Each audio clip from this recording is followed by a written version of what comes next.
Chandrababu reactions ఇప్పుడు కాదు, తర్వాత చూస్తారు మీరు.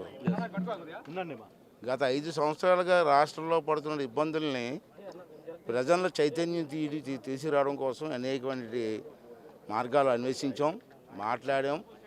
ప్రజల్లో ధైర్యం లేని ప్రజలకి ఒక ధైర్యాన్ని తీసుకొచ్చి తిరుగుబాటు చేసే విధంగా తయారు చేస్తాం. అలాగే ఇప్పుడు నేను మీరు తయారు చేస్తే అని అన్నాం. ప్రజలు చాలా ఇబ్బందులు పడ్డారు.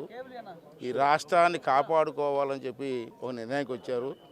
అంచేతే ఎప్పుడూ లేనిటువంటి నేను ఎన్టీ రామారావు దగ్గర కూడా పనిచేశా. ఎన్టీ రామారావు టైంలో కూడా ఎమ్మెల్యేకి పోటీ చేశాను. కానీ ఎన్టీ రామారావు టైంలో కూడా ఎప్పుడూ రాని మెజార్టీ ఇవాళ రాష్ట్రంలో వచ్చిందంటే ప్రజలందరూ కలిసి మన రాష్ట్రాన్ని మనం కాపాడుకోవాలన్న ఒక ఆలోచనతో వచ్చారు. అంతేకాని ఇది అవధి గొప్పతనం కాదు. దానికి 3 పార్టీ నాయకులు చంద్రబాబు నాయుడు గారు కానీ, జనసేన నాయకులు కానీ, బీజేపీ నాయకులు కానీ ఓటు చీలకుండా ఓటుని కన్వర్ట్ చేసుకున్నారు. అది గొప్ప విజయం.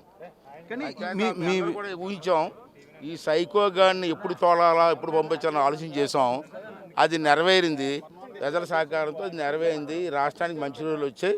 ఈ 5 సంవత్సరాలు కూడా మాకు ఇచ్చినటువంటి పదవి కాదు, ఇది బాధ్యతగా స్వీకరించి ఈ రాష్ట్రాన్ని బాగు చేయడం కోసం మేము ప్రయత్నం చేస్తాం. సార్, ఇప్పుడు ఈ విజయంలో ప్రధానంగా మీ మంత్రులందరూ ఒక మాట చెప్తున్నారు, పవన్ కళ్యాణ్ రోల్ చాలా కీలకమైనది.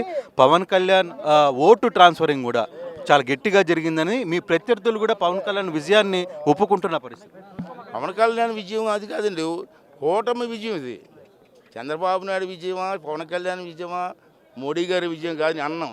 ఇది ముగ్గురు కలిసి కూటమి విజయం. ఆ మాట తప్పించే చంద్రబాబు విజయమా, పవన్ కళ్యాణ్ విజయమా, మోడీ గారి విజయం అని చెప్పకూడదు. అంటే మ్యాన్ ఆఫ్ ది మ్యాచ్ ఎవరికి ఇస్తారు ఈ కూటమిలో? మ్యాన్ ఆఫ్ ది మ్యాచ్ ముగ్గురు కూడా మ్యాన్ ఆఫ్ ది మ్యాచ్ అంటాను నేను.